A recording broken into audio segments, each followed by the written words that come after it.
call the Select Board meeting of January 14th to order.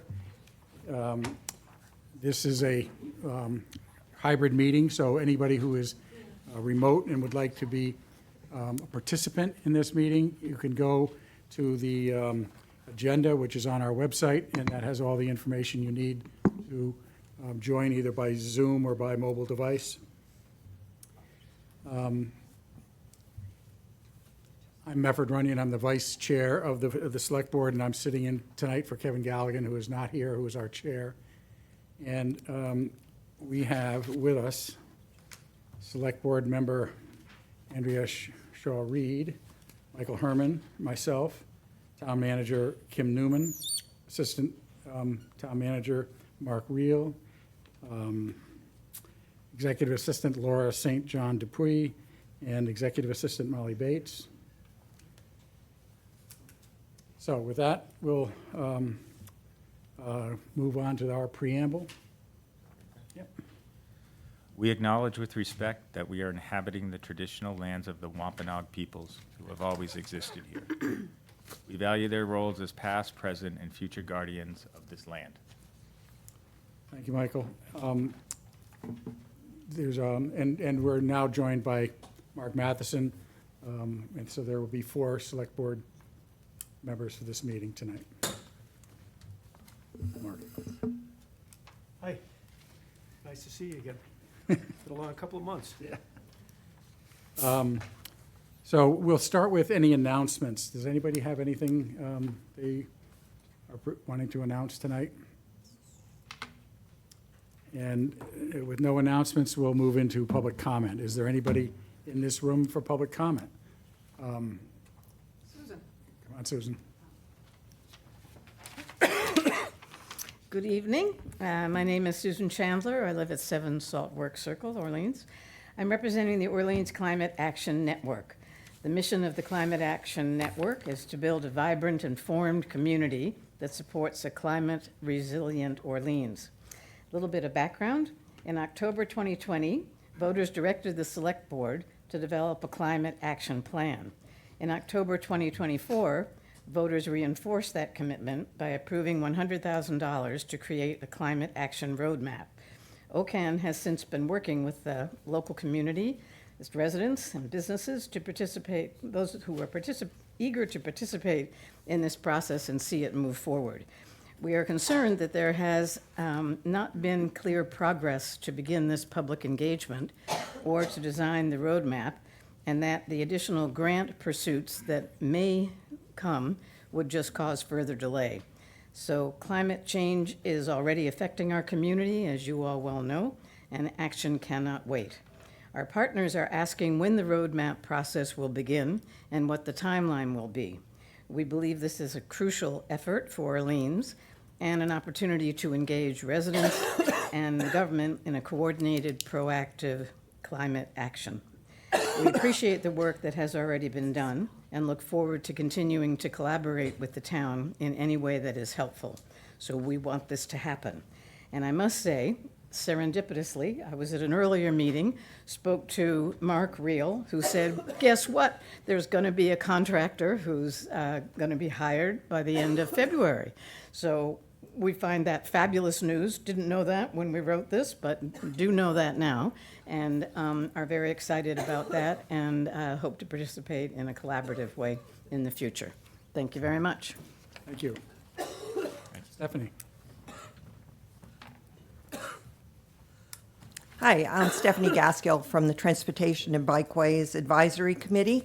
And really, this is an announcement that on February 3rd, Tuesday, we are going to be having a community meeting here in the Nauset Room at 5 p.m. As you're all aware, VHB was an engineering company that we hired to do a feasibility study on Beach Road. They have presented that feasibility study to the committee. This is our first opportunity to present it to the town. And so what we're looking for is we're looking for town input. We hope that you at the Select Board will join us as well. And we're going to be discussing the 2 options that they have presented to us, as well as looking for information from the town on what other options we should be looking at. There are 4 options available in our feasibility study contract, and so we want to give VHB some direction moving forward of some additional options that the town would like to look at. Thank you. So that's Tuesday, February 3rd at 5 p.m. here in the Nauset Room. Thanks. Thank you, Stephanie. Is there anybody else in this room for public comment? And anybody, oh, David, come on up.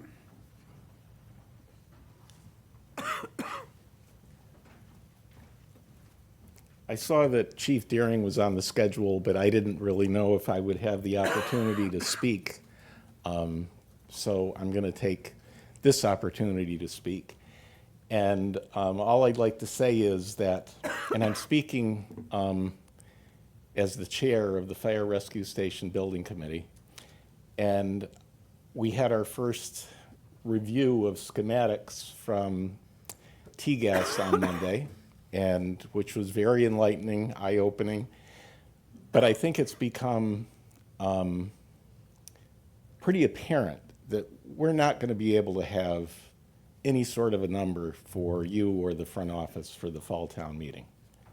I see Kim shaking her head, but Mark's taking part in the meetings, and in that being said, what I do think is very important is that what this does give the town an opportunity to do, which they've been doing diligently, is exploring additional potential easements on neighboring properties and exploring additional potential property purchases that could help the project. But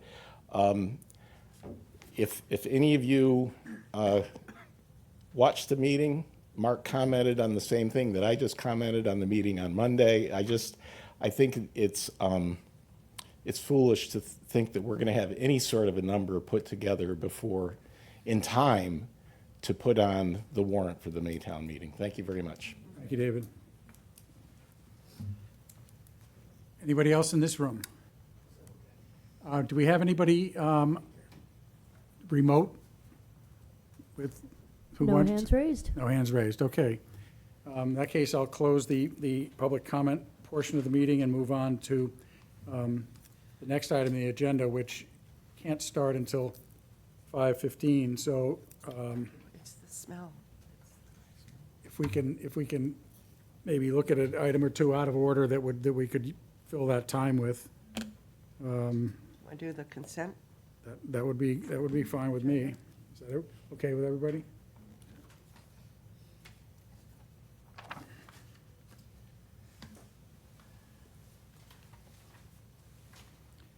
And I don't know what there is to say about it. There's, for people who don't have the agenda, there's 3 action items that are in there. One is a request for a temporary closure of the Yardarm Restaurant. The other is a vote on the release of scholarship funds for this year, and also for setting a date for the Orleans Police Block Party next summer. And if there's anybody who wants to talk about any of those things, they can do it. If not, just a motion.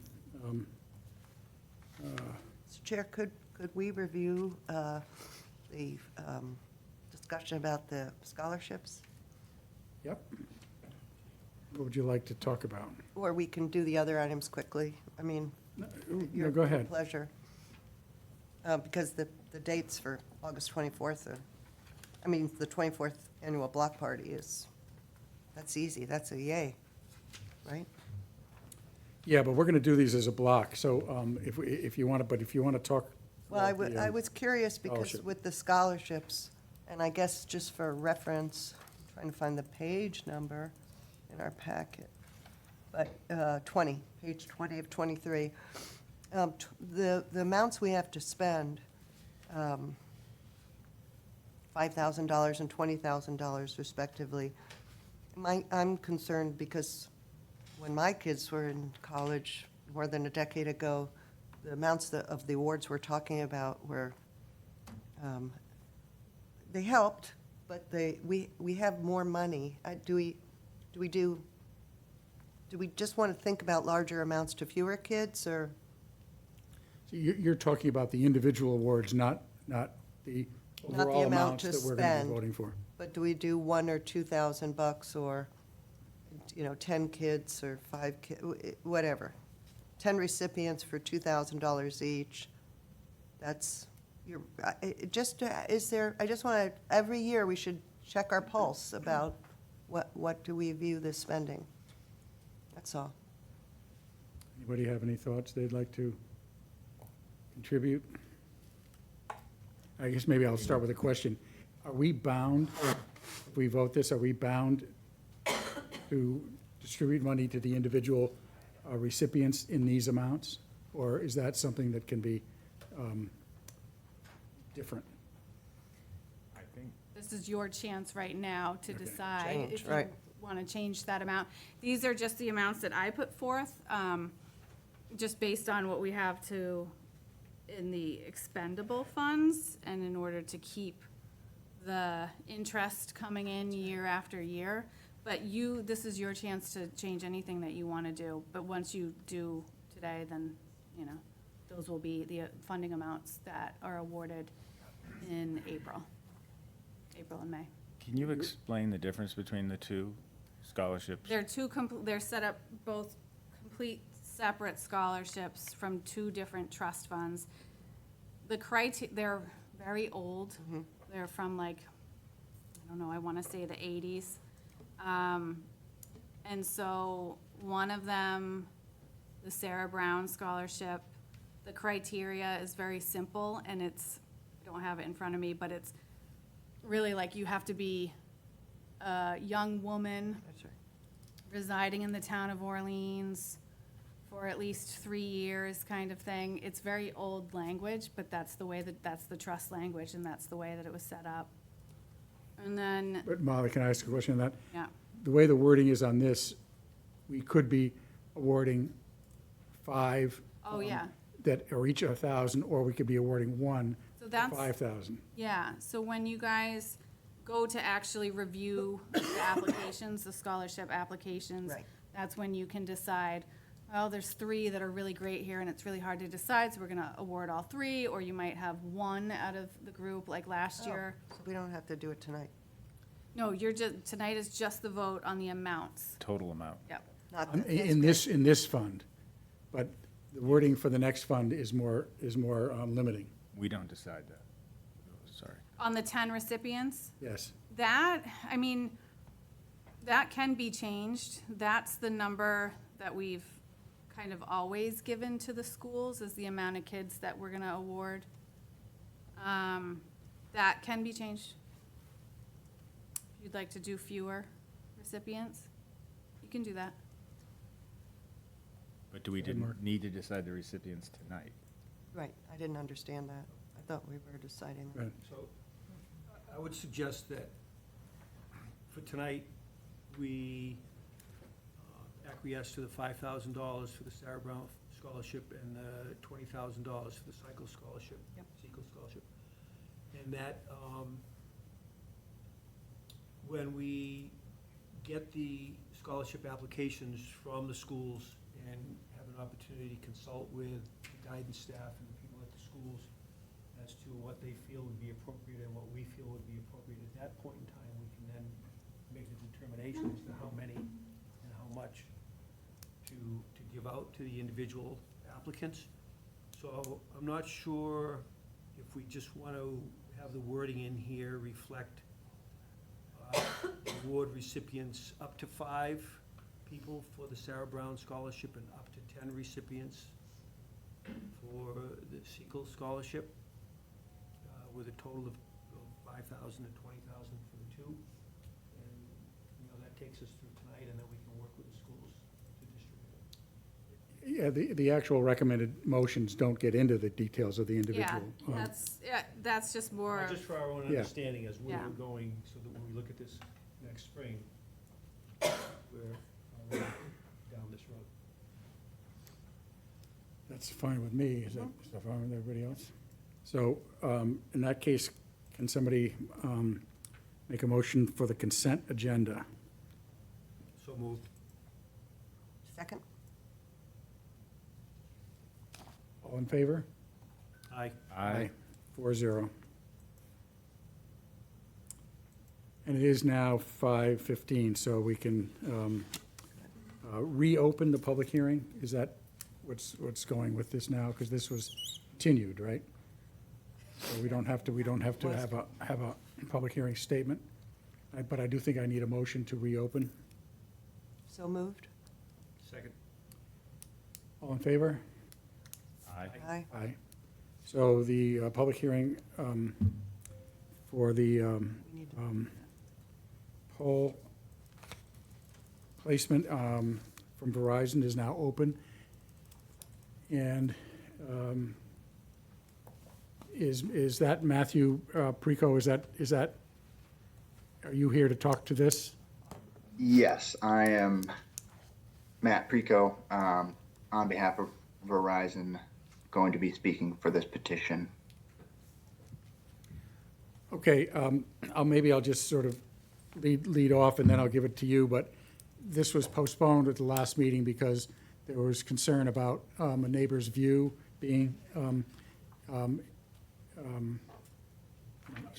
obstructed by the placement of the new wires, and then subsequent to that, it was learned that there was in fact no change that was going to occur as a result of this project. And so, as I understand it, we've had a conversation with the neighbor, and she's in agreement with that. So I don't think that's an issue for tonight, but anything you Okay. want to put forward on that, Matthew? Yeah, and I'll just touch quickly. I know my colleague Lila has been kind of pushing this and driving this petition. She is unfortunately double booked this evening, so I am stepping in, but I do have some familiarity. And yes, we took those questions from the prior hearing, brought that to the Verizon engineers for answers. As you mentioned, the obstructed view is what it would be currently. There will be no change to what is already out there currently. So hopefully that has been addressed. It sounds like it has with the abutter. And yeah, that should not be a problem. Okay, and I don't think there were any other objections from any town departments, but does anybody have anything they'd like to? Is the neighbor online, or do we know who? Yeah. So was that confirmed? Well, you said we had confirmation, but she's right here. No, No, it was me. do you want to speak to this? I don't know. Sure. Saying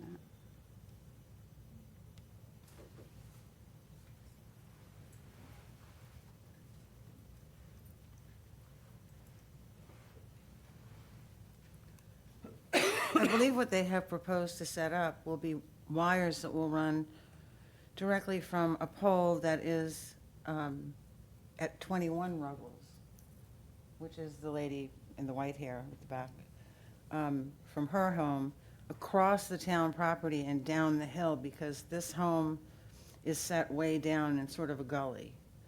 So those wires are unattractive running down that way. There is another pole on the other side, and the homeowner has put a pole in. So I don't know why the wires can't run in that direction and not cross over even the town property where there's a lot of brush. If I Yes, go ahead, Matt.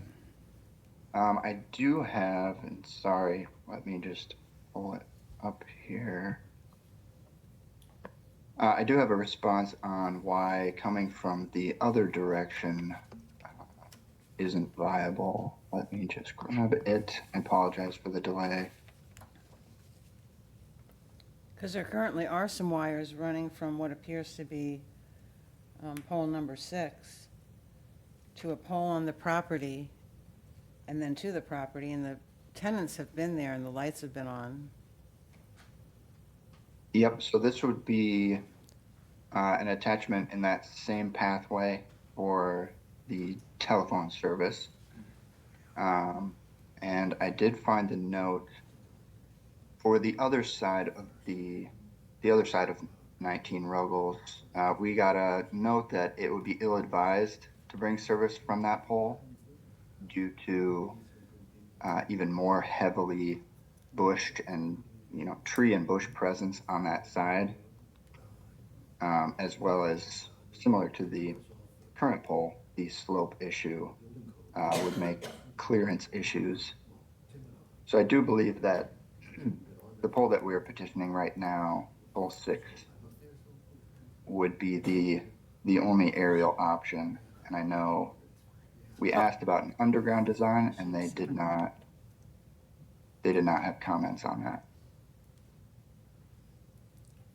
You're saying you would run it from pole 6? I thought you were talking about running it from pole 7, which is what my Exhibit A here says. It's the pole in front of 21 Ruggles Road. I know there was some confusion on the pole ID as well. So it is the pole in front of 21 Ruggles. If you're looking from the roadway towards 19, it would be to the left. Which is pole 7 on the plan that we have. Correct. And there should be a revised plan. And those wires running downhill will interrupt my view. Is that so? The wires that they would place would be in the exact same pathway as the existing wires. So I think their perspective is it wouldn't change. They wouldn't run down That towards the same- house? It's that same pathway that's currently being utilized. But that pathway that's currently being utilized runs from their own pole that they have put up in front of their house. Oh, I'm sorry. I misunderstood. That pole was placed on private property and we need to connect to it. So from pole 7, it will connect to the private pole and then to the house. And just to confirm, this will be for telephone service for Verizon. There may be power lines up there already. So confused. This is a little confusing. Yeah. Um, Can we ask, Yeah, do we not understand that from pole 6 currently, there are wires that go to the new pole? I believe so, yes. So, I drove down there the other day, the wires going down to this house come off of what's identified as pole 7 on our plan. and they just run directly all the way to the house. And all they're doing is putting the private a layer pole of in as wire. an additional. I don't know, Mark, Support. I'm seeing wires run from pole 6, which is in front of 15 Ruggles, to the new pole, and then down to the house.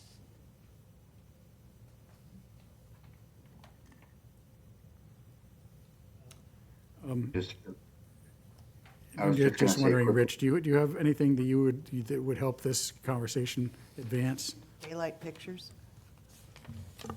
I don't think I have, because nothing is connected to that new pole right now at the street. So there's no wires from P7 down to P6, and I do not believe there's any wires from P6 down to P6.5 at this point.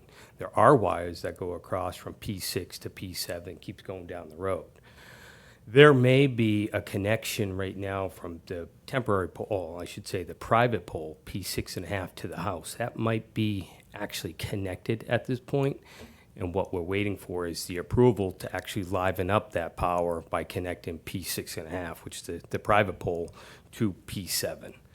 Now, I will say that it is very evident that the former connection prior to this house going under renovations, there was a service line connection that went from pole P7 directly to the house. It was a direct connection. That's how it was. Then the house went under renovation. They stripped that connection so they could go under renovations, and now they're applying to get it reestablished back up.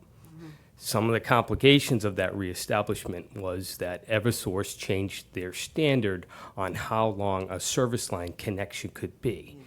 And so now it's a little too far for them for their new standards. So that just happened through the course of construction. So when originally brought to us, Eversource wanted to put a pole on the south side of the road, closer to 16 Ruggles Road. They wanted to put a pole there, another pole in the street at that location, which is where we told them, no, we do not prefer that one because our water main's there. We didn't want them to put a new pole. We would like them to resume and reestablish the exact connection, the aerial connection that they had. And so what Eversource did, spoke with the private property owner. They put a private pole in to accommodate to new standards of Eversource to shrink up that service line. So it's, instead of being 120 feet now, it's just a 100-foot run. And so the request is really to run it from pole P7 to the new pole to meet the new guidelines and then to the house, all along that same corridor between the trees that was, utilized prior to them going underneath renovation. That's the best I can tell you. Go ahead, Mark. So in essence, the old line went from pole 7, P7, down to the house. The house being down in that valley, Directly down, yep, going at a pretty steep angle downhill, exactly, across the road, well, across the town's right away. yep, exactly. Going from P7 now to the new customer-installed pole, that wire will actually be up higher. It would be out of the higher. view of people at street level, I think, it and would- go from that new pole down to the people's house. yeah, I think from my observation, the way that the angle was prior, it was almost underneath the canopy of the tree. It would go underneath the canopy, and I think now it might be closer to the top of the canopy as the top of the canopy. So I think the angle will change a little bit, but the location's gonna be pretty much the same. And just another question, any wires that are coming, any existing wires that are coming off pole 6 are running directly to pole 7, and nothing is changing with that? That's been my observation, yes. There may be a wire coming off of P6 that actually connects to 15 Ruggles Road. But not across 15 Ruggles, not through the vegetation, the thick vegetation down to 19.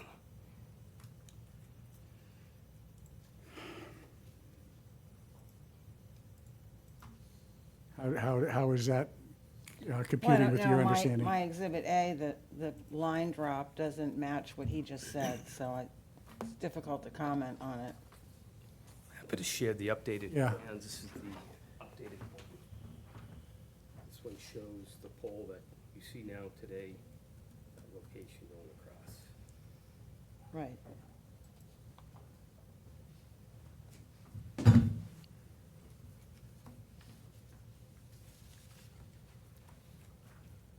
Does anybody else on the board have something they would like to ask or It's just say? unfortunate that it can't go underground and be out of the way of, there's a lot of vegetation there.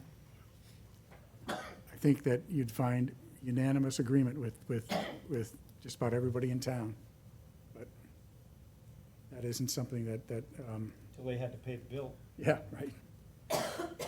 Correct. Thank you. Can we ask about that? Why isn't the reliability is better. Why isn't that included in the cost of doing business? I think we have to ask, it's like recycling plastics. Like, that, it doesn't really work for our community, that it costs so much more. I understand there are real costs in bearing things. So we had this discussion, this isn't germane to the public meeting. Yeah, I think We I- had a discussion about this a while ago, Right. and I looked at the cost of putting utilities underground. And you're talking 1.4 to 1.8 million dollars per mile. Oh, yeah, no, not that. And so. Yeah. We're already doing something like that with a sewer system. I don't think we're gonna ask our residents to double or triple the cost of a sewer system to put wires underground. So if we're not doing it for everybody, I don't think it's fair to then mandate that certain people, because they're doing construction projects or whatever, are now going to be forced to do underground utilities when the rest of us don't. And that wasn't my question. Go ahead, Michael. I mean, I would like to have this discussion. I don't Yeah, think not in that's the middle. germane to this Right. public hearing regarding this property as a renovation. There's a difference. I do have some other things about underground that I think, to Mark's points, I think we should have an open discussion, but again, I don't think it's applicable to this renovation.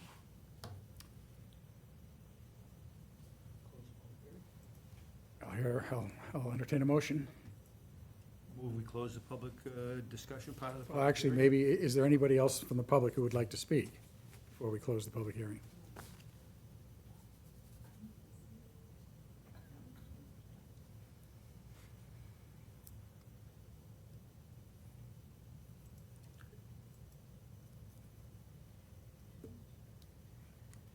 Anybody online? Is there anybody online that is wanting to participate in this? No hands raised. If nobody else would like to speak, then we have a motion to close the public hearing. Do I hear a second? Second? Any further discussion? I mean, Well- I guess we have to bring it up that, we do have our bylaw that says all service on potential developable properties needs to be underground for 2 or more properties. And that we put in a ADU by right qualifies now properties to be potentially 2 or more dwelling units. Not unless they're on sewer. Okay, maybe that is the case, I don't know.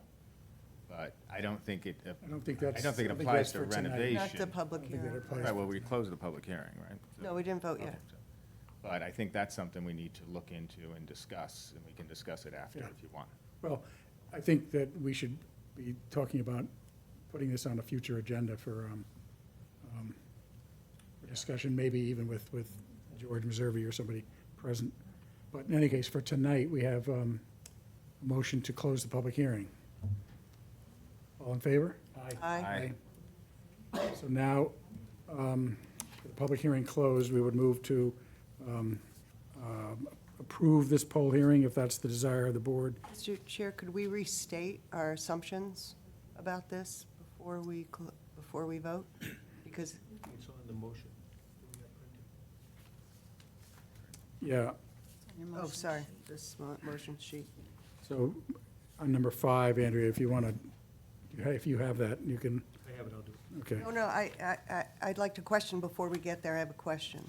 Because in effect, in practice, the town asked the utilities to go through the same course, the channel. What we've heard so far is that it's the same as the pre-construction line to run, except it's connecting maybe at a higher elevation to a pole instead of going directly to the house.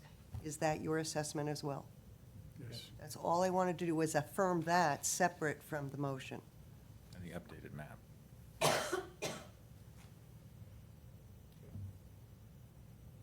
Go ahead, Mark. I would move to approve the request for an overhead wire system from existing pole P7 to customer pole P6.5 located on 19 Ruggles Road, as referenced in Exhibit A of Petition Plan 1638096-1A7N1DD dated May 6, 2025.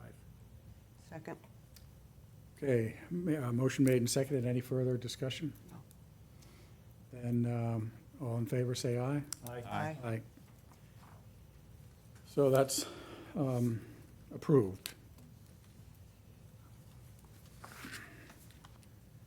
And I don't know, do we have something that we have to sign for that? You can do it now or at the end, whatever you prefer. Okay, you can pass them on down. Michael, you have the bond packet there too, don't forget. No, I won't. You did. We did close the public hearing. We did. Close the public comment part of the public hearing. Okay. Should I have a motion to post? I think it's the same thing, but you want to move to Make a close motion the to public? close the public hearing? Second. All in favor? Aye. Okay, so moving on, we get to the board and committee interview. There is one tonight. And Mr. Meow is here. Would you like to come up and just sort of tell us a little bit about your interest in this committee?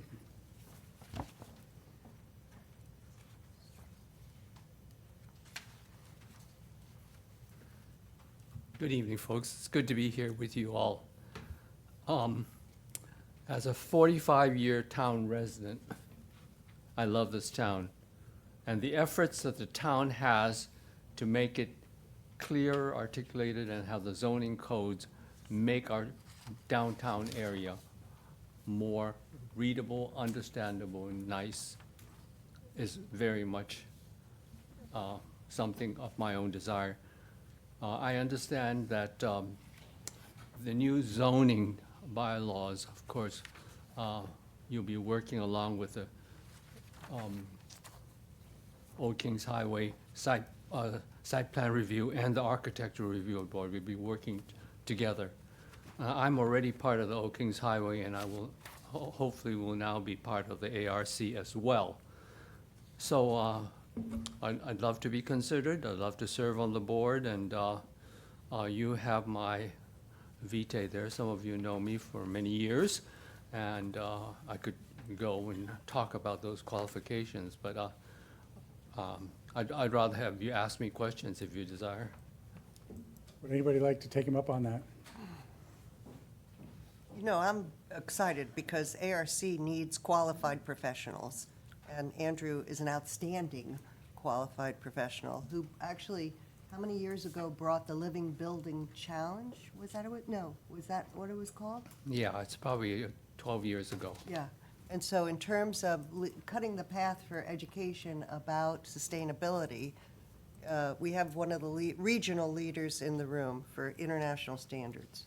So to have you, although you'd be filling an aesthetic monopoly, having a voice on both of our review committees, Old Kings Highway and ARC, your capacity to interpret the zoning and guide both committees, and you have a colleague already on Old Kings Highway, would be wonderful for ARC. I appreciate your comments, Andrea, particularly from the point of view of interpreting the new Yeah. zoning bylaw. As you all have stated in the bylaw, this is the first stage in what you're going to be doing with these zoning bylaws. And it would be very, very good to interpret and further improve and make suggestions, and, because we're all working for the town together. So I treasure that opportunity. Anybody else? I'll just say, because I'm the liaison to the ARC, that I think this is a great application, and I'm really happy that you've stepped forward. I think you'll be a really big asset to them. Andrew, just a quick question. As a liaison to the planning board, I've been following along and been involved with this for the last year in terms of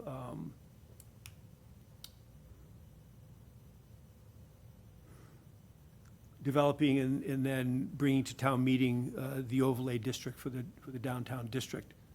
And the importance of that in terms of both revitalizing the downtown and creating opportunities for housing. Yes. And when the planning board met yesterday to review the small business survey that was done, I mean, there were several sections of that small business survey that identified the need to revitalize the commercial spaces in our downtown, as well as create opportunities for working people to live downtown to help run those businesses and help the businesses to grow and to thrive. It's a really important thing for this town. And in the course of the discussions, John Osman, the chairman of the planning board, mentioned having discussions with some other architects, and Peter Haig, one of them, that had spoken, in essence, with some opposition to this plan at the town meeting. But that he felt the consensus was that this is the beginning of a change. That Who's this, Mr. Osman said Mr. this? Osman, and that this is not, just because we voted on this form-based code in this overlay district, that it's gonna be people like you, if you were on the Architectural Review Committee, that actually helps the town to bring this into fruition. And I'm wondering if you have thoughts on ways of ensuring the integrity of the design process for the downtown, but also living up to, I think, the commitment that the voters at town meeting made to bring change to the downtown and revitalize our commercial district and revitalize the opportunity for people to live downtown and to be part of those businesses. I'm glad you asked the question, Mr. Matheson. Of course, I was in the town meeting, and I do remember very well what Peter Haig said, and there were a couple of other prominent architects from Polhemus and Savory and a couple of other people. I had a chance to visit with them. One of the comments that they made, which I've had a chance to think and review, is they said that the new bylaw was too prescriptive. However, in closer reading, I'm struck by the word guidelines. These are not directions. These are not instructions. The town is not acting as the designer. It's giving guidelines. And therefore, these other boards that have been given charge to administer and to review the proposals coming in will better it. I don't think how you do something to set the intent without having specific drawings and dimensions and so forth. However, I think there is a misunderstanding, and that may have happened with a lot of people in the town board, because how many pages was that was submitted to the town? And most people are not really qualified, are able to absorb that material before voting. They went with the recommendations of the town that this was a good thing, which it's meant to be. Right, but I think that those pages, as you said, multiple pages, those many pages, were the result of multiple hearings and meetings and public hearings where, from the beginning of the process until the final product that went to the floor of town meeting, had changed significantly because of that public input.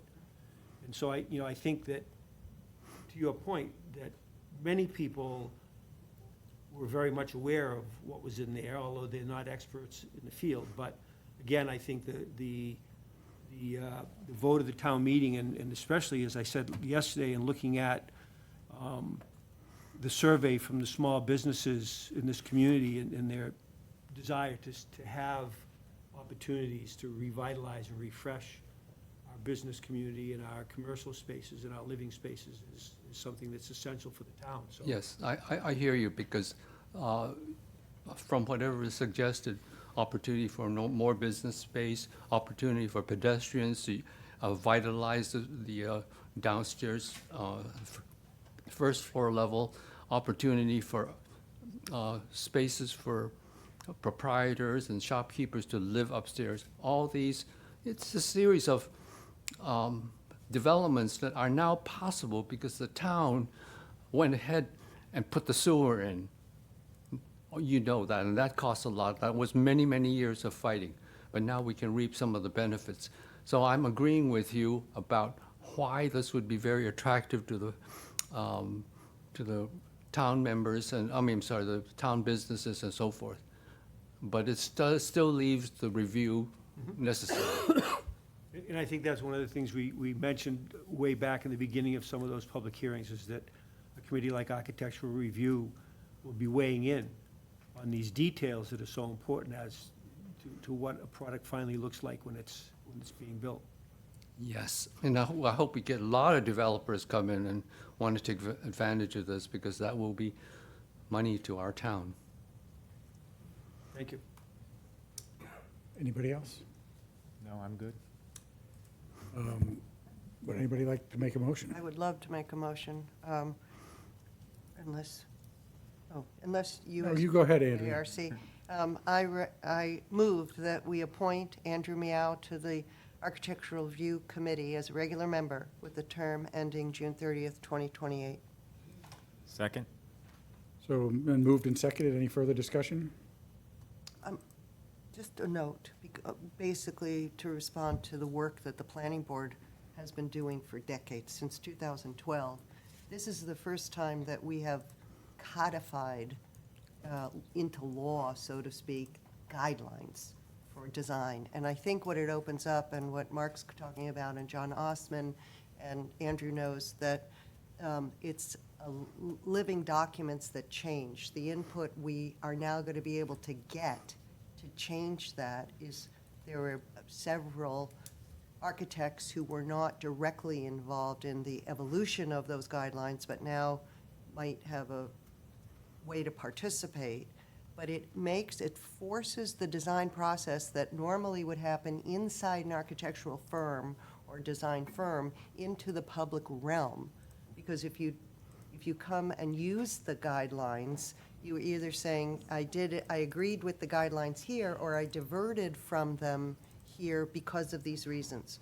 So it forces us on a case-by-case basis to, as a town, consider aesthetics as a high priority because it has direct economic impact. And I think our largest problem is putting the funds in the hands of those local businesses to make the changes that they want to make anyway, and that's a different problem. So that's a long-winded saying that this is the beginning of a process that our candidate knows extremely well. Thank you. We ready to vote? Yes. All in favor? Aye. Aye. Aye. 4-0.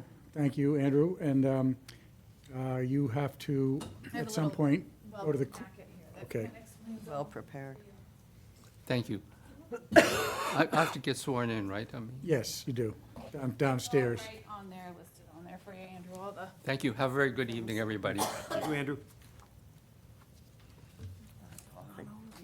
Okay, so that brings us to Scott, I think. Good evening. Evening.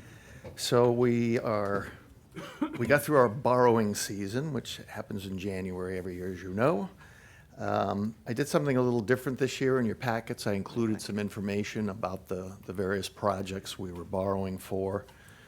In the past, we used to put them up on the screen and explain them then, but I thought this would give you a chance to look at it, digest it. So I'd ask first if you have any questions, comments, or clarification needed on any of the borrowing items. Or do we want to throw them on the screen? I think this is fine. Okay. Does anybody want them on the screen? No, I think it's great that people can see them in the past. As long as you looked at them. Yep. Yeah. no, can you please keep doing this, because this was wonderful. That was Way helpful. of doing it. Okay. The only thing I would say, it is interesting, because you don't see it that much, that the Nauset Estuary Dredge project, Yeah. which was authorized for a borrowing and didn't reach the point where the project was going to go ahead, is going to be now paid off before it gets out of short-term financing and doesn't. Exactly, It doesn't- exactly. So if you decided at a later date you want to pursue it, now you've got to go back to meeting again. And Right. okay. Let's see, questions in the packet. Then in that case, we'll move into the results of the sales. That I will put on the screen.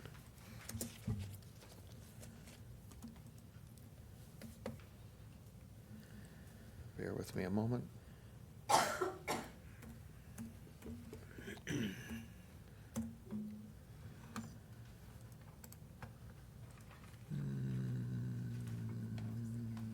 This one.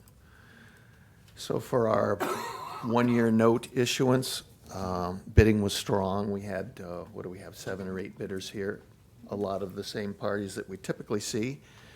The net interest cost bids, the high bidder is the one who offers us the lowest interest rate.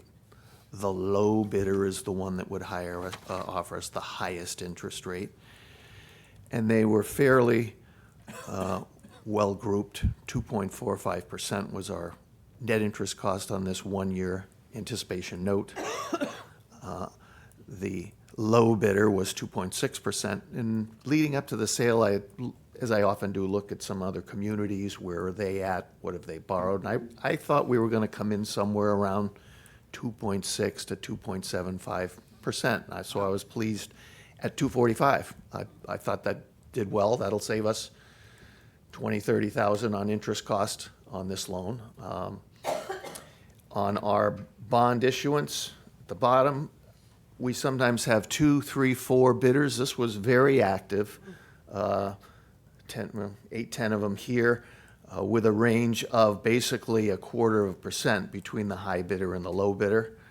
Our total interest costs on the loan with a high bidder, Fidelity Capital Markets, at a hair under 3%.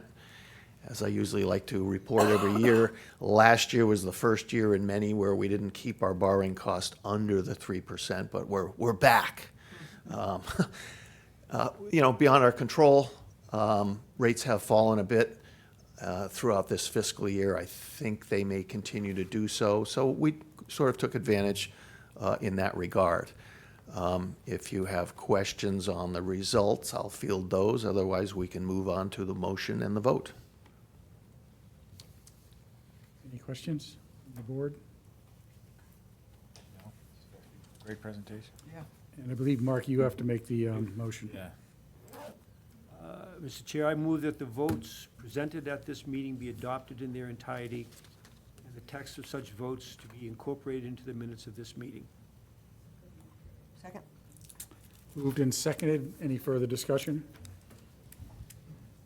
Hearing none, then all in favor say aye. Aye. Aye. I think 2 of you still have documents to sign. Yes. I'm- Yeah, they're here. I'm done. They're right here. Okay. Thank you. Thank you, Scott.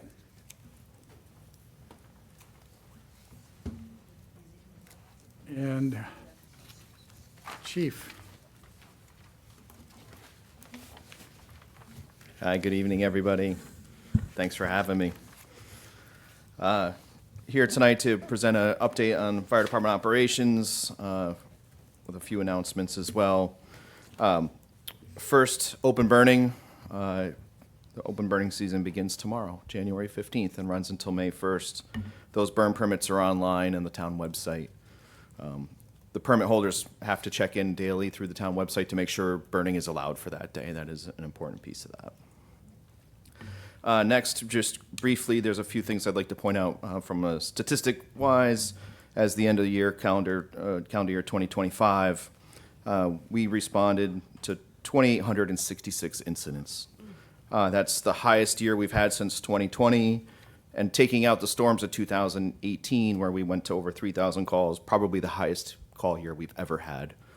And that tracks with most of the fire departments across Cape Cod have had their busiest year in 2025. And related in the emergency medical services part of it, we did 1,250 transports, and you'll see I provided the numbers. 2020, we did 942 transports, and in 2025, 1,250. That's a pretty significant increase, especially when you think about the complexity and the time involved of those transports. A typical transport for us is about 2.5 hours. so that's roughly 3 a day. They're doing at least that, usually three altogether. So business has tracked, and it fluctuates just a little bit, but really the trend has been upward, and we've been saying that for a number of years. I'm sorry, Chief. Do we have this information in the packet? Oh, okay. No? Okay. I just wanted. I apologize. I'm not missing. No, that's okay. No, I think that's- I think you might have been asked not to put it in. Okay. I can go into more numbers then. But essentially, last year we did 1,250 transports. The previous year we did 1,174. So even year to year, it's been a significant increase. And what's, I think, important just to highlight in those, particularly with the emergency medical services portion of our operation, is one, the time it takes to do those transports. So that's time that those ambulances are out of town and personnel are out of town. But also with those calls, our firefighter paramedics are using more equipment and more medicines. So there's costs associated with that do have an impact. But also there's a revenue piece with that. When 75 transports does bring in revenue on the backside of those transports back into the ambulance reserve account. So there's pluses and minuses, but ultimately I think what's important to acknowledge is, one, the fire department is busier, and two, the workload that our staff is seeing and the value of the staffing that we have invested in over the last couple of years. I get a question all the time about how much mutual aid was given, how much mutual aid was received. Mutual aid we provided, so we responded out of town to our neighbors. We did that 135 times last year. In 2024, it was 127, so I would call that fairly close. And then we received mutual aid, so our neighbors came in to us 120 times. And in 2024, that was 125.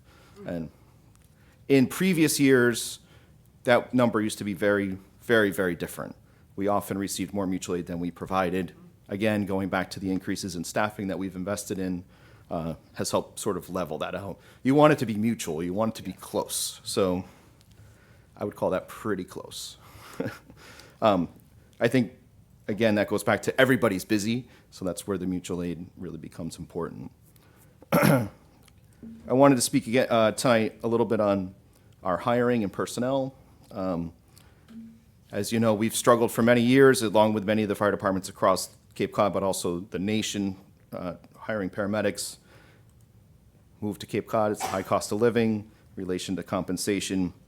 I think this past year has been a really important year for the Orleans Fire Department with the update of our collective bargaining agreement that really highlighted the value of our staff. That has helped with recruitment. It has helped with retention. Really does highlight the valuable work that our firefighters do. Also, when we brought on a lot of the new people, they were EMTs because we had a hard time finding paramedics. This past year, Deputy Gula was able to secure a $231,000 grant, an Assistance to Firefighters grant, that will help send 4 members to paramedic school in the upcoming year. So it's very exciting because we've got 2 in right now, and we're going to send 4 more very soon and bring that number of paramedics up. In 2025, we hired 4 new members. Since 2020, we've hired 16 new staff members. That's out of 33 full-time positions in the fire department. So half of the department has been with us 5 years or less, which is an interesting growing pain that we're working through. But this past year, we brought on 4 fabulous members. Ned Brigham, who was recently certified as a paramedic. He's scheduled to attend the Fire Academy this spring. And then 3 firefighter paramedics that were lateral transfers. They came from other fire departments, which is really exciting because they may be new to Orleans, but they bring many years of experience and really help sort of bolster the level of service. Matt Burns was one of the first ones we hired. He came over from Dennis. He actually lives in Orleans, so it's really exciting to have him in his hometown. Next is firefighter paramedic Josh Ford.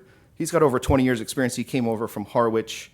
Josh is a rock star. He's also a certified emergency vehicle technician, so he brings a lot to the table that way. And most recently, firefighter paramedic Pat Foy, who came over from Yarmouth, has extensive military experience and also Marine experience, so he brings some intangibles other than just firefighter paramedic to the table as well.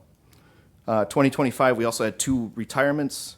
Many of you know EMS coordinator Leslie Vasconcelos retired at the end of August. She had 28 years of service with the department. And also firefighter paramedic Steve Thomas retired after 25 years due to an injury on duty. With Leslie's retirement at the end of August, we promoted firefighter paramedic Brandon Henderson to the role of emergency medical services coordinator, and he's really jumped in with both feet on that role and is doing good work for us. Lastly, I just wanted to talk briefly about a couple of the major projects we have going on. Short of the fire station, we'll get to that a little later. But in exciting news, our ambulance replacement program, Ambulance 2, which was ordered in May of 2023. It was approved in May of 2023, ordered in August of 23. We've gotten word that we're going to see that sometime in 2026, which is way overdue. Subsequently, we ordered a second ambulance and approved in May of 2025. We're expected to see that in 2028. The tower ladder that we approved in the fall of 2023, we're hoping to see in 2027. And also, the town approved new cardiac monitor defibrillators, which were cutting edge. We were the second fire department in Massachusetts to get them, which is really exciting. Those went online. They were approved in the fall of 2024, and shortly after the first of the year, 2025, they went online. And with a few little bugs, they're working out great, and it's exciting to have technology that is new and improved and really does reflect to the quality of care that our staff gives. It's good to give good people good tools because then they go and do a good job. And that part is exciting. So I'm happy to answer any questions related to that report or fire department operations at this point. No, other than thank you. All right, thank you. Yeah, thank you, Chief. The work that comes out of that fire station is really awesome. I can speak from personal experience. Thank you, Meph. And I think it's really a testament to, we have invested a lot in people in this community and a lot in the fire department in the last few years between new positions and then the collective bargaining agreement. The quality of people that we have working there is really exceptional. And we're really, really lucky for that. And I don't take that for granted as the chief of the department. And I think the community should rest assured of how talented. If you have an emergency, we don't wish for you to have an emergency, but if you do, the people who are going to come help you are top notch. Yeah, I think it's, if I may, I mean, I think it's great to thank you for the stats. I think we're going to get that report, I assume, after, but to know that you're fully staffed and the generosity of the community that sees the work you do and that for you to point that out is really nice. So thank you, Chief. It's important. Thank you. Okay. Mr. Chair, can I ask one quick one? Yes, Just one quick go right question. ahead. Because, Jeff, you're also our Community Emergency Management Coordinator. Any comments about that? Because we've had only weather to deal with. Please don't jinx us, Andrea. Well, so reporting far, on the past, we've been lucky so far with weather and storms, and those typically, from an emergency management standpoint, are the things that have the most impact and most likely to happen in Orleans. But we're always watching that. I'm worried about, because that's what I do, about a storm of some sort. And this year, from an emergency management standpoint, was an exciting year because we were able to update the comprehensive emergency plan. And that was a monumental task. And now it's making the edits and the changes and making sure that we maintain that plan. But that was, from that side of the operation, was really exciting. And now it's focusing on the things we need to do that we learned in that process to continue doing that. And hopefully we don't have a storm. No, but thank you. Yeah. That's what I was interested in terms of overall. The excellence is not just our people, it's also in how we plan for things. Okay, everyone? So the next item is the consideration of a travel request from the chief. Do you want to just tell us a little bit about what you're planning? Sure. Thank you for the opportunity. I am looking for the board's approval to attend a Fireground Command and Control course. It's occurring in Maryland in February 16th and 19th, 2026. Per my employment agreement, any travel outside of New England, I require the approval of the board. This particular course is a immersive course over 3 days, is only 20 participants. They're selected. Wonderful. I have applied and been selected by the group that runs this.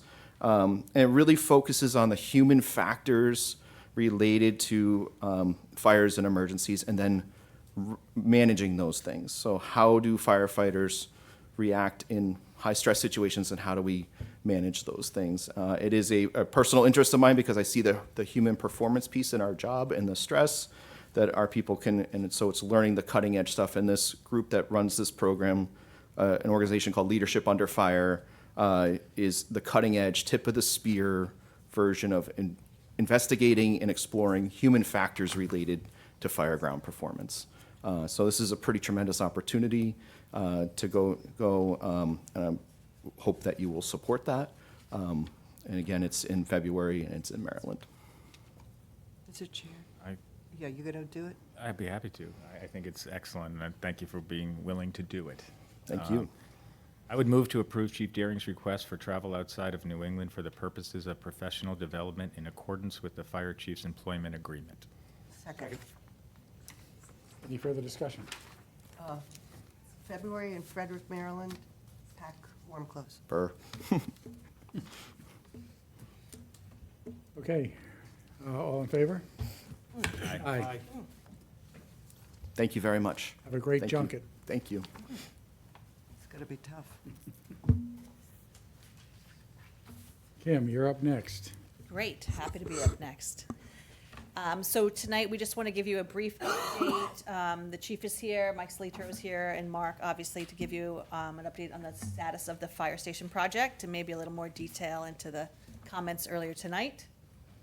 I could start off just kind of a synopsis of where we are and what we've been doing. The committee has really been working diligently over the last several months to keep this project on track. The committee assisted in selecting an owner's project manager, which ended up being Rick Pomeroy from Pomeroy Associates. And then most recently assisted with the selection of a designer, which is T-Gas. Ted Galante and his team have been working really hard, considering our timeline here. On Monday, the committee met with both T-Gas and Pomeroy Associates. We reviewed 5 different site layout options to start off, worked to narrow those options down to 2 to continue to further study those and refine them. Both of the options that are currently being studied will require some extent of fill for the site due to the topographical complexities that exist. One of the options would require extensive site fill to create a level site and allow for a 2-floor build. The other option would require less fill and would lead to a 3-level build with 1 floor being subgrade, and that's kind of where we are right now with those options. Both of the options will require a separate construction access point. Really having fire operations continue to utilize the existing access. You can't have construction vehicles coming and going at the same time as emergency vehicles, right? So at this time, the only identified option for that construction access is through the elementary school access road. And so there's considerations about how do we redesign that for temporary construction access while keeping the elementary school operations safe, right? So those considerations were discussed a little bit at the meeting on Monday. The timeline is continuing to be adhered to. It's a very tight schedule to get schematic design done in time to have a conversation for town meeting. Right now, we have a target date for receiving schematic design cost estimates around the end of March. And so that leaves us a couple weeks ahead of the warrant going out to print. So even though we can have conversations around the warrant piece, the exact schematic design estimate number is not going to be available until late March. So that's where we are, and I'll hand it over to the chief and Mike if they have any additional comments. Mark, you did a really good job summing that up. I think what's important from where I sit as the fire chief is that we've been working really closely with Pomeroy and Galante Associates and their staff related to the layouts of the station and providing input. We're in very early stages of the design of the station, but using the previous studies and then input on those, they've been working, I think, actually, really, they have, working night and day. And as soon as they provide us any information, we do our best to turn it around as quickly as possible in light of the timeline and to, in good faith, make sure that they can continue to march forward. We've given them sort of some parameters as far as the building, and that has to do with response time, one, to the community, but also internally within the building, and then recognizing the health and safety of the staff that works there and the separation of spaces.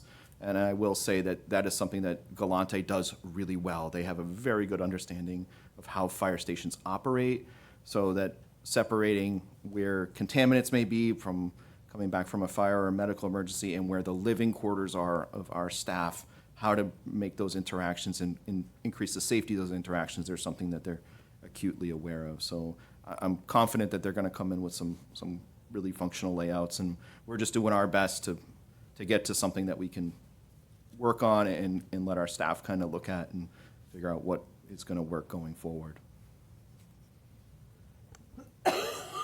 Very quickly, the only thing that I'll add, you may have noticed in the most recent town manager's report that was released on Friday, we did close on the property at 56 Eldridge Parkway last Wednesday.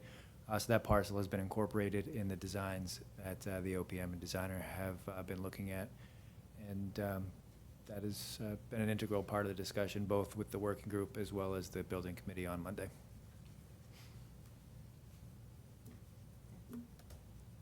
Questions? Just one, I know last time we talked and had an update, we were talking about the reuse of the existing building. What has further gone in discussions of that? Now that we have this extra parcel and we're actually moving the building closer to the street. I'm going to touch on that. The committee, one of those options was presented to the committee on Monday, and considering the costs involved with that process and the complexities that it actually adds to the project, the committee voted not to continue to explore that as an option. Okay. I think that's something we need to discuss as the select board. I mean, you're talking about just not taking down a building that might be worth $8 million to build a new one. Well, and Mark can speak to this too as well, but, you know, the cost analysis that had been done on reuse of the building, which wouldn't be reused for fire rescue operations, it would just be there. And the considerations for the complexities of the space that's available for construction, right? We have, it's really quite impressive that we're even able to make this work, but keeping the building there creates a higher cost than to take it down. So, part of the discussion, because I was someone on the committee that was looking for an examination of the potential of that building and how that may work. You know, we did briefly discuss the option of having, you know, training facilities in the old building once the new building was functioning, how that might work. But in essence, I think through the course of the discussions, we had to focus on the site itself and the constraints of that site, even with the new piece of land that they have, and the new building going up there. And the ability to have access to the building for the emergency vehicles, as well as other vehicles that might not be used all that often, like a brush breaker or the rescue boat or whatever type of thing. Public access to the building. The triage area there where public comes in. Training that was going on, parking, an outbuilding perhaps for some of the stuff like the ATVs and things that are stored outside now.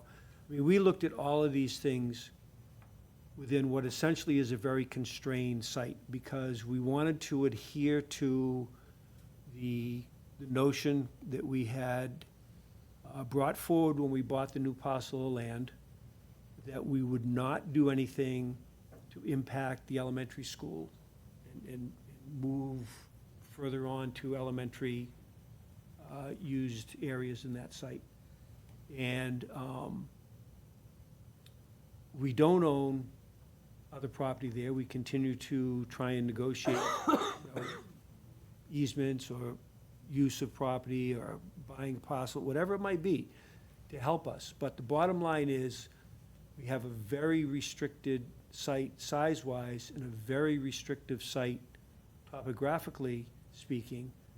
And so trying to get everything that we needed on that site and keep the old building there was almost impossible. I mean, we even looked at if we were to have some type of training thing or something with that building,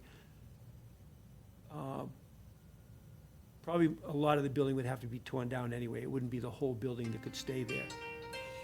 The other issue is whether there's some in the future, near or far, sewer connection possibilities for the station, picking up the elementary school and going out towards 6A, because we're not doing Eldridge Parkway for a long time within the sewer plans that we have now. And in the meantime, we need to have a septic system. It's got to be somewhere. And so, you know, all these things just came into the discussions about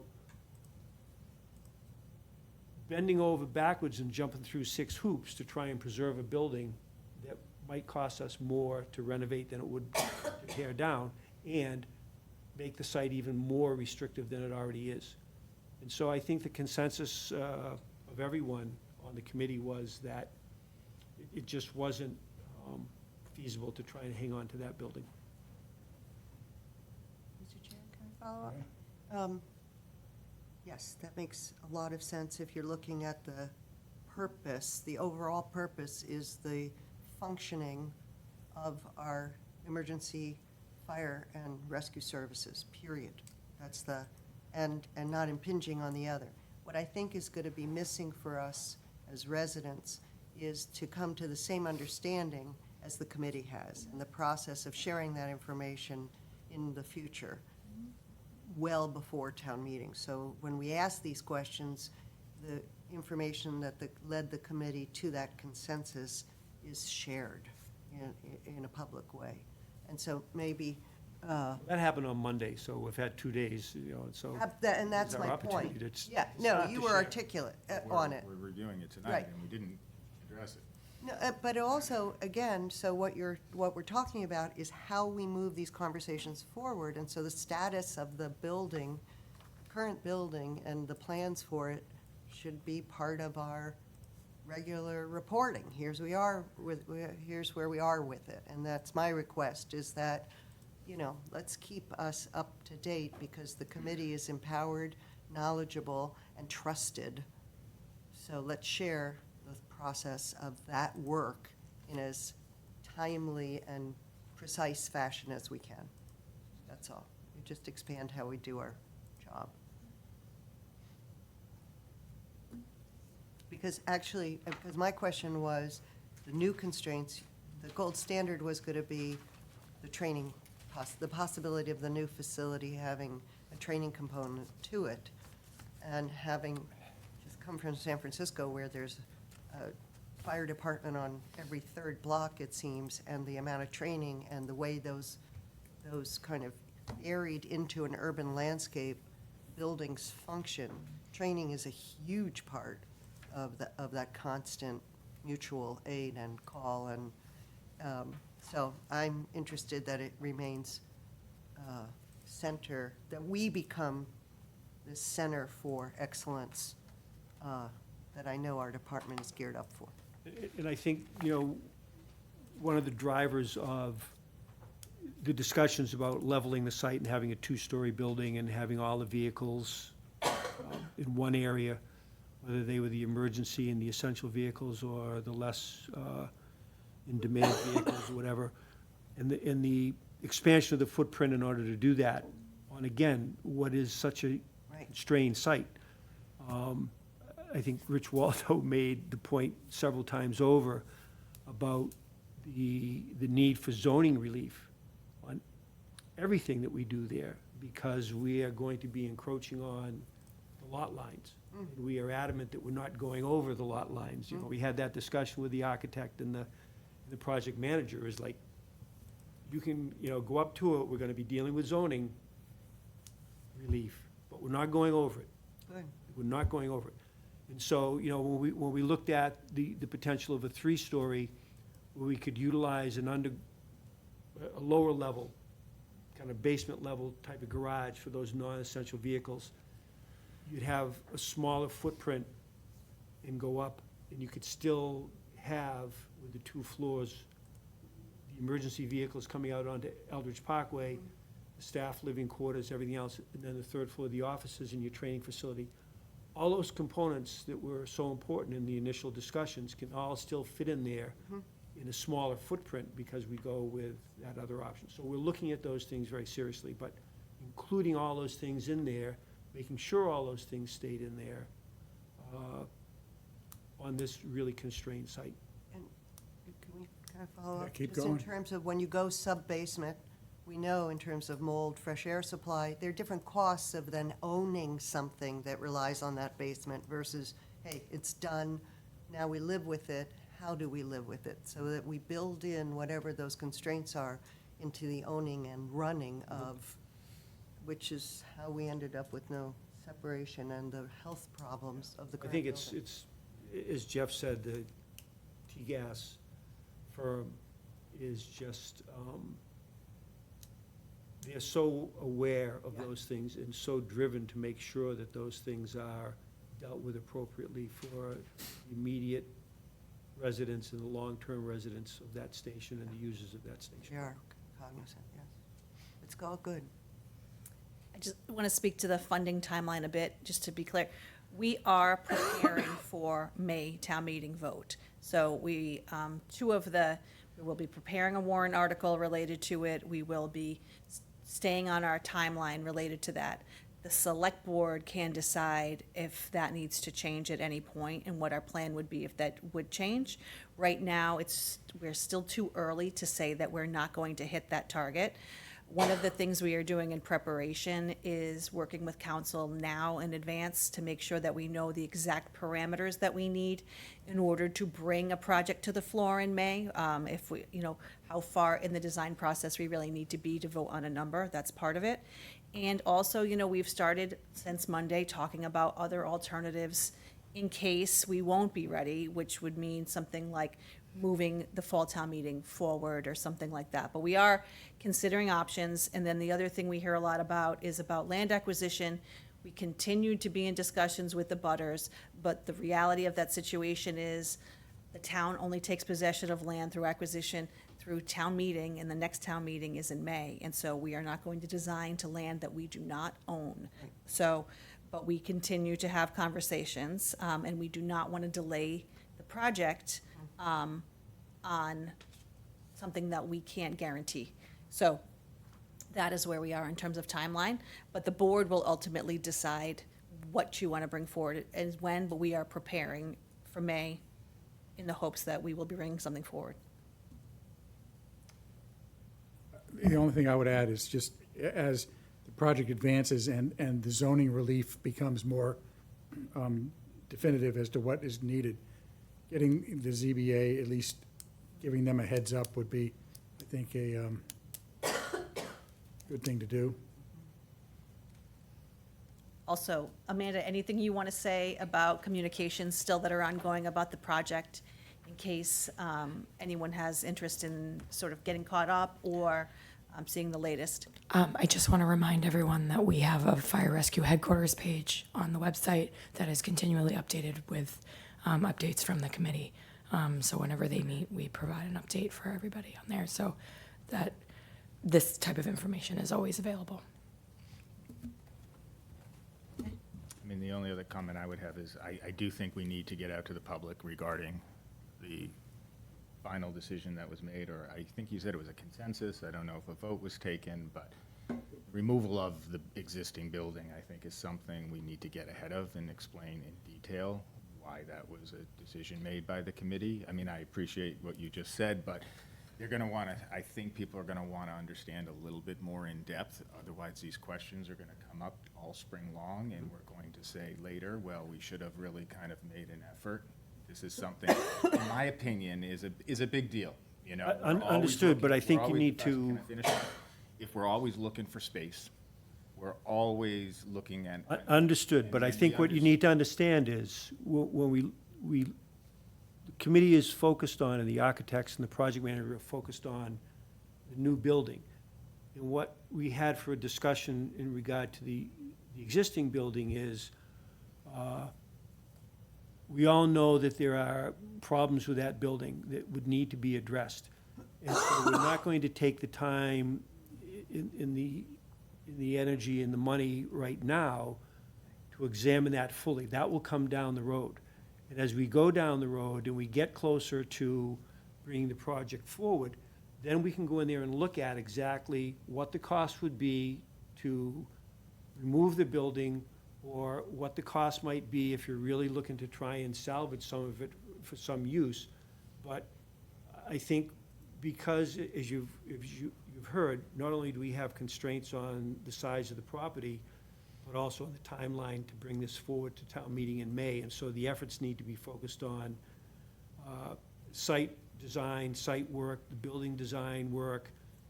You know, the surveyors are coming out, I think, this week. They're out this week. To look at that, and then, you know, once they're done, we still need to move down the road and look at core samples and borings and test holes. I mean, all these things for the new building that we're so constrained for time, that to answer the questions you have that are legitimate, are things that are gonna take place later on, once we get beyond Okay. where we are, so that we can get to, you know, That's all I'm hopefully the asking. town meeting in May. Yeah, so thank you. Okay, are we ready to move on? Is there anything else in your report that you wanted to? Nope, Yeah. always available, online, check it out. A lot of good information in there about a lot of different things. Robust. Thank you, Chief. Thank you. Thank you very much. Just, could I just say one thing in regard to, you know, you did mention in your report, the small business survey that was done for economic development, and I don't know if the rest of the I board have has not seen that. no. So, Do we want to put this as a topic at the next agenda? If you want, you know, I think we I should, think, are you alluding to this not being on the agenda to discuss? well, even though I do think that it's within the purview of us, considering some circumstance lately. And should also say, Amanda and I just discussed today about putting a future topic on about economic development in general, so maybe it could I wait. wasn't looking to discuss it tonight. I was only gonna say, I think Perfect. people should get Pointed out, yes. a copy of this. Yes. And look at the data and know that you know, when it was presented to the planning board yesterday, that some really good questions came up, and Amanda was going to go back and find, you know, very specific information. When, you know, we looked at something like, you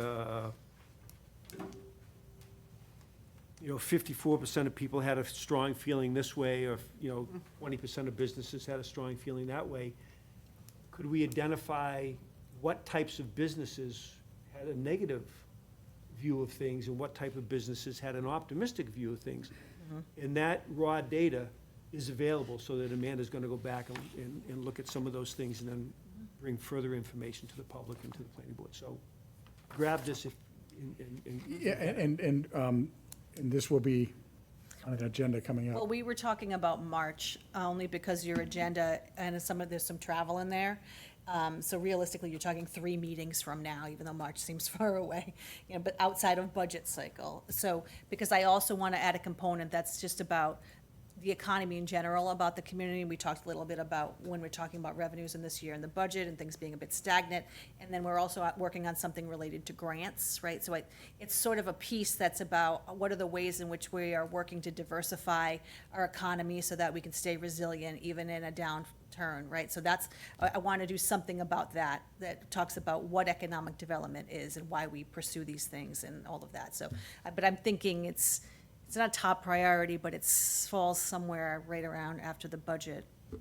So probably beginning of March, end of February, somewhere like that. Mr. Chair, could I Yes. also ask that as part of that, I really would like to hear that item, because the small business survey, I don't know how, I already saw a copy of it, but it also dovetails with our economic development planning and what's been executed and what we may want in the budget to make sure we have even more funds available for, because the survey reinforced some of the things about like fixing up your storefronts and reinvesting in downtown, and so those capacities need to line up. So We did include some funding this year per request for economic development. And that's part of the reason why we want to talk about the outreach that we're doing. And I think you remember we heard very clearly from the Finance Committee when they came to see us about their meeting about us focusing on economic development. And so I think because it is, I'm not going to say a more challenging budget year than we probably have had, about why the investment in this is so important at this time, and sort of, it's small investment, but the impact that it's having, either through the grant program, or I think it deserves, you know, a little window of time for a discussion at an upcoming meeting. can add? Yep. I thought it was great. I don't know where I saw it too. Yeah, I think we've it seen was- it. you- Well, um, you've all seen it because I've given the presentation to the Economic Development Committee. I've given it here and to the Planning Board. So, That's what. yeah. The I'm only doing a compo- road show. I thought it was great for as a small business, but the component, I don't know if we've done kind of a mirror of what the citizens or the public thinks of the economic development in the downtown and what their concerns are. You know, Yeah. I think that would be great to Super try to mirror interesting, the two and figure out how, where do they match up, where do they not? Where do they sync? Because that's, of course, where I would think you would put in more effort and more focus on something like that. Yeah. Some people have been asking me quite a bit about, development and trying to explain to them that, the taxes and the empty storefronts and things like that, where, what actually we get from real estate taxes, whether a storefront is empty or not. We don't want any empty storefronts. We want a thriving downtown. But where maybe we should be incentivizing or looking at is where those also bring back revenue to the town, which would be restaurants, which would be hotels or resorts or inns or whatever they may be. We've had those discussions of, it's important to focus on all the businesses and all the small businesses and even the cottage and whatever. What you did with the grant program, I think is fantastic. But we also want to try and, I think some people get confused that what business is actually local. And everybody says, well, there's a sales tax. And I try to explain, well, there's a Massachusetts 5% sales tax. That's a state sales tax. None of that comes back to us as a local community. So just that kind of. And I also don't have access to that data either, so I Right. can't tell how much But comes in. Yeah. You have an access to what we get as revenue back. From and meals and- restaurants yes, and from absolutely. that. So if Yep. we're looking at new businesses coming to town. Yep. I think Oh, that's interesting, all. Or how we can help the restaurants existing to expand their business, which would be a benefit to us in the end. So- We should add all that to an upcoming meeting Yes. Okay. topic to discuss. Yeah. And I can give an update to the grant program as well. Great. Not till you get your voice back. Thank you, Amanda. Thank you. So, are we ready to move on? Yeah. The next thing we have on here is liaison updates. Anybody want to start? Nobody met. I got a couple. Go ahead. What did I meet with? The Finance Committee met. And, they really redid their liaison reports and structure of who's going to be reporting on to what committees and also to what town departments. And they're going to be, one thing that came up is Nick and Elaine are going to work with Mark and regarding the warrant this a little bit more closely and the timing this season, which I think is great. Anything else I missed that you think I should mention, Nick? No. Okay. Agricultural Council met, and there was some very interesting, there's been a project they've been beta testing called the Putnam Pantry, which is basically, I think we know with our cannabis licenses, they have to devote a portion of their revenues or this to community projects. And they have decided to support Putnam and the food pantries by paying for the growers to grow the food, or paying for that food then to be donated to the food pantries. During the process, of course, they wanted Putnam Farm to donate all of the food to the Lower Cape Outreach Council, and has 9 food pantries, as we know, throughout the Lower Cape and Outer Cape. They submitted that to the Cannabis Control Commission, and they said this is a great idea. However, unfortunately, Orleans is not in a, and maybe it's the wrong word, in a food scarcity situation. So we need you to focus on food insecurity in Wareham. So if you're going to buy the produce from Putnam Farm, you need to deliver it to Wareham. Okay.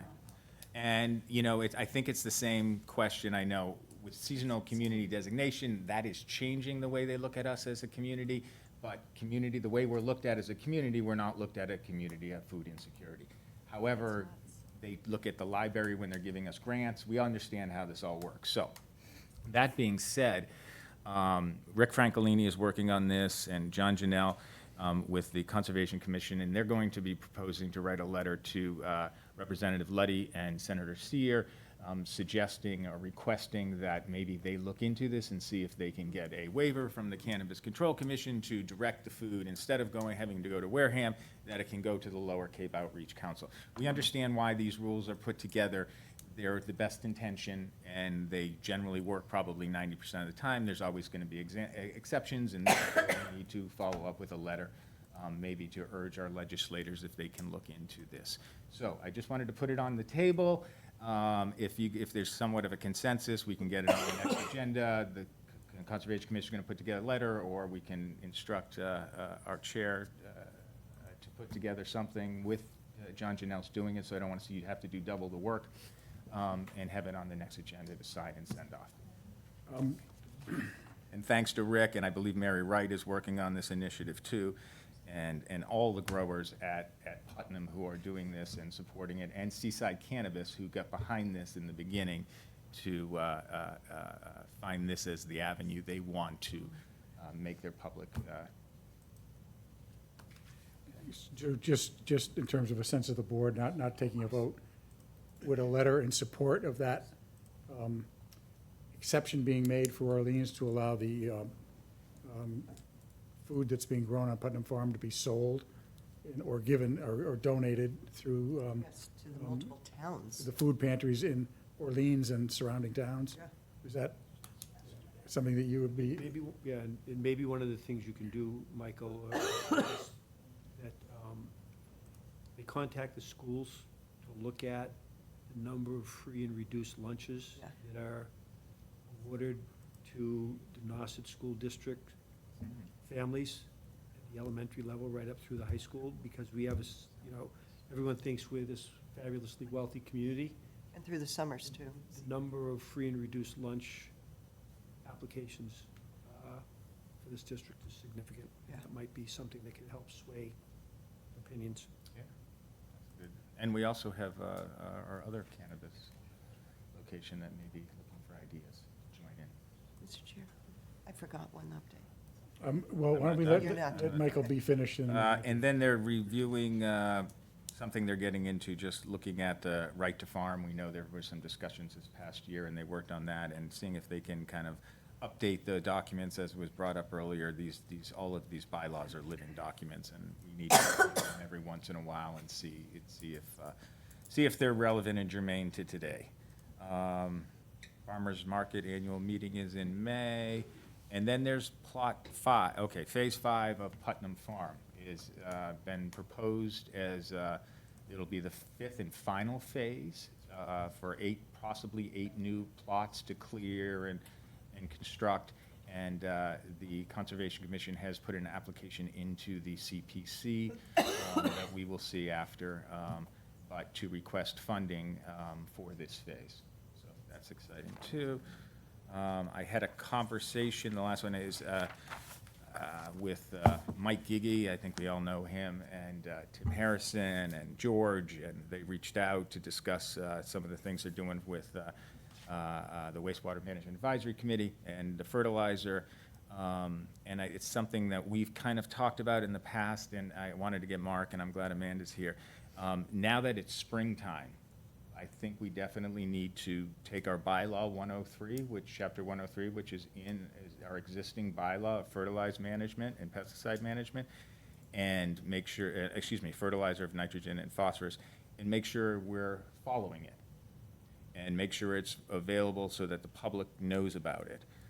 While they're starting to think of what to do for spring. We've also put in a native policy as a town, just to let people know, and they can then, of course, it's not a requirement for private property. We also have a pollinator pathway policy of the select board, which people should be aware of.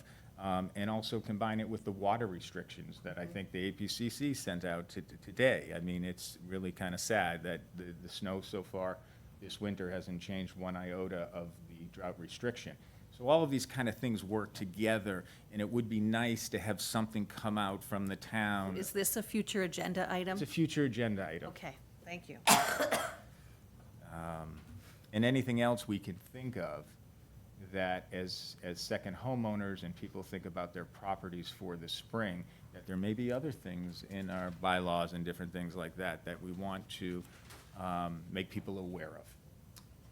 Thank you. And if I could piggyback on that too, it also is connected to discussions that we'll be having soon about compliance in the town. And so I think getting ready for that discussion is something that needs to happen. And I think at least starting to identify what regulations in town are higher priority for compliance and that sort of thing. And my last thing is, I know we discussed a little bit about underground, and we have difference of opinions on the board of what that might be, and that's just further discussion maybe for what's happening with the town and sewering and different things like that. But in regards to individual properties, I think we need to make sure we look at Chapter 192-12 and make sure that since we put ADUs by right into effect based both at the state level and in our communities, and we voted at town meeting, does that supersede now that potentially any property that has a potential of 2 dwelling units, according to our bylaw, potential 2 dwelling units, has to have utilities underground. And that's been since 1971. And my opinion is in 1971, they put that in, which is 55 years ago.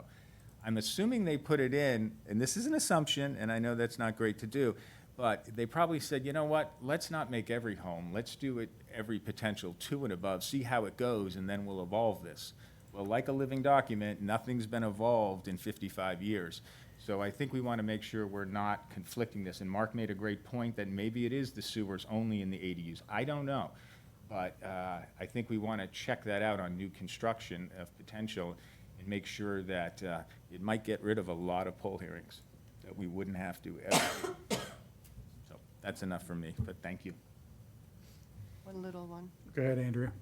They just published this week, we haven't met yet, the awards for the Orleans Cultural Council 2026, fiscal year 2026 awards. They will be, I don't know if they've gone up on the website, but the committee did its work, and we'll have them in our packets next week. Do you know if it's on the website yet? I don't think so. Yeah, the town website, not yet. Yeah, not yet, but it was, when it goes up, you'll see there's quite a diverse, not just the artists, but the programs around town, who's being served, and it was a robust grant process, which is excellent. That's it. Thank you. Mark, anything? Orleans School Committee met, Elementary School Committee met Monday. They are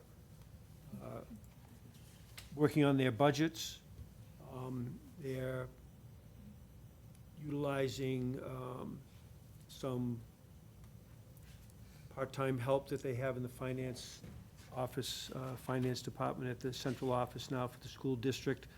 A couple of retired superintendent and finance people have been helping get things back on track there, so that, a lot of the work that they need to do requires some hard numbers, and they're starting to get the ability to get those numbers together now.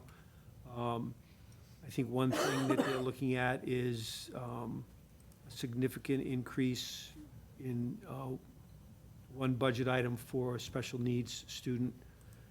But we have access to emergency funds from the state, plus the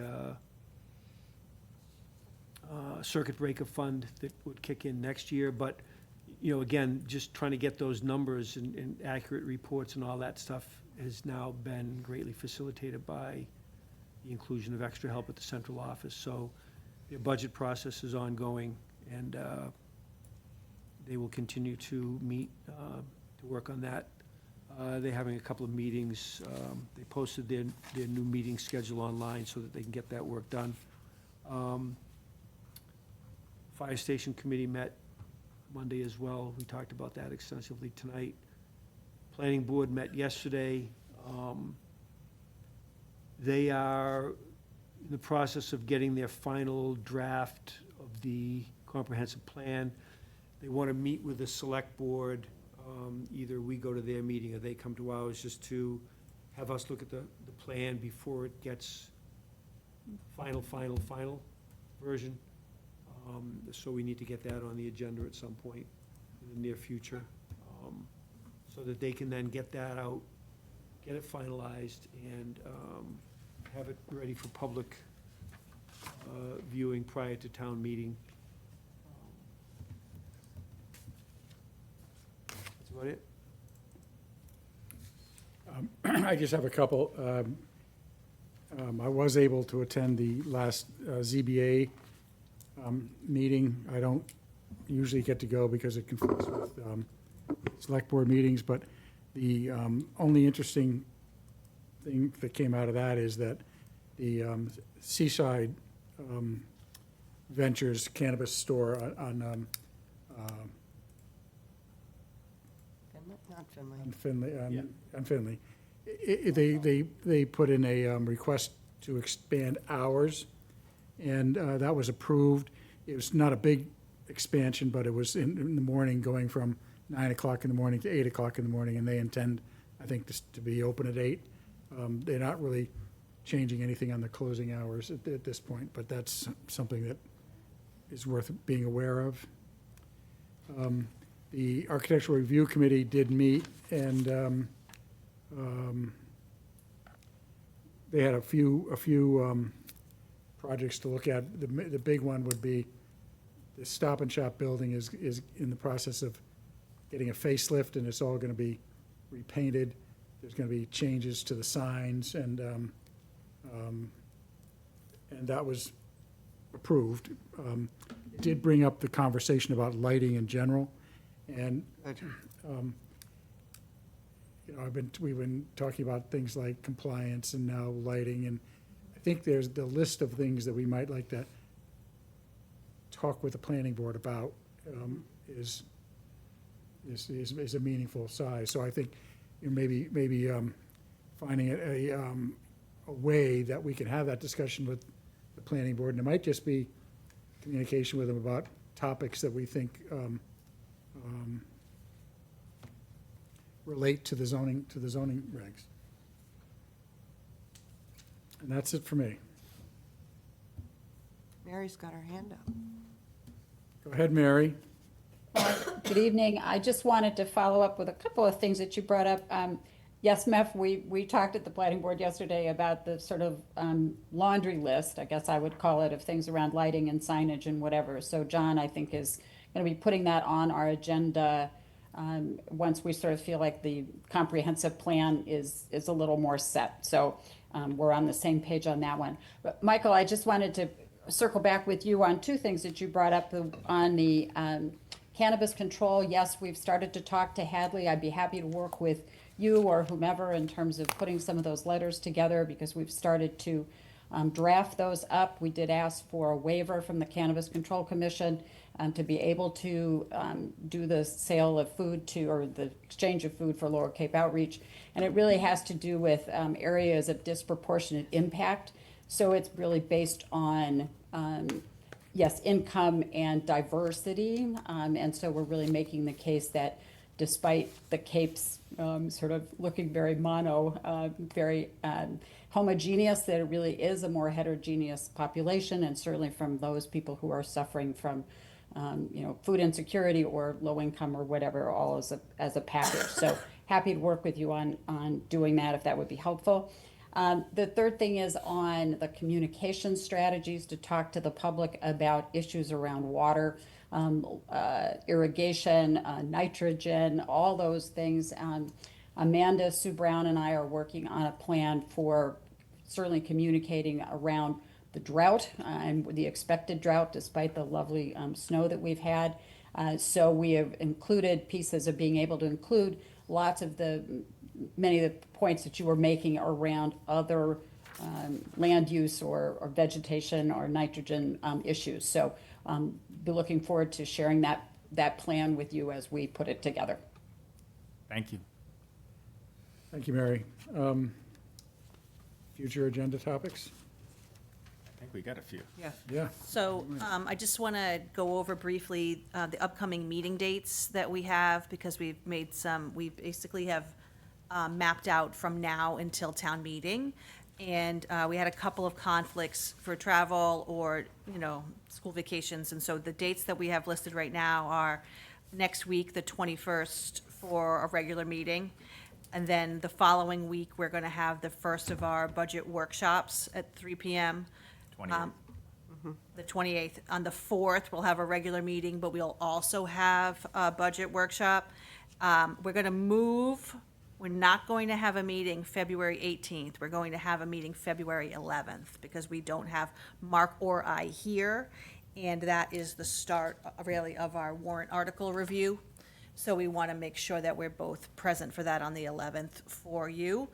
Molly has put together a list of all the dates related to the warrant, and next week, just in terms of future agenda topics, I do have the 7 that you've mentioned during this meeting, but next week, just so you're aware, in addition to opening the warrant, which we will be doing, which will be open from next week until March 2nd. We will also have a brief discussion about Rock Harbor. I know there's been a lot of interest about that, and so we'll be giving a brief update about that. And then we have scheduled to have a discussion again about select board goals, the quarterly update, but the chair will be back Thursday and decide that. But so you may want to have input about that for the packet, just giving you a heads up, because that would be next Wednesday if you decide to have it. But Molly's done a good job of updating the agenda planner. It's full for the next couple of meetings, so take a look at that if you think there's something that we haven't, it might be upcoming that you might not be aware of. And just on that, there was a chairs meeting this morning, and all the chairs were given by Molly a list of that schedule. Right. Sheet of that schedule, so opening of the warrant, the closing of the warrant, the deadline for warrant articles and all that sort of stuff is in there, has been distributed. I'll send out an email to all the committee chairs, because there were a lot that weren't there, and then we'll post it online too.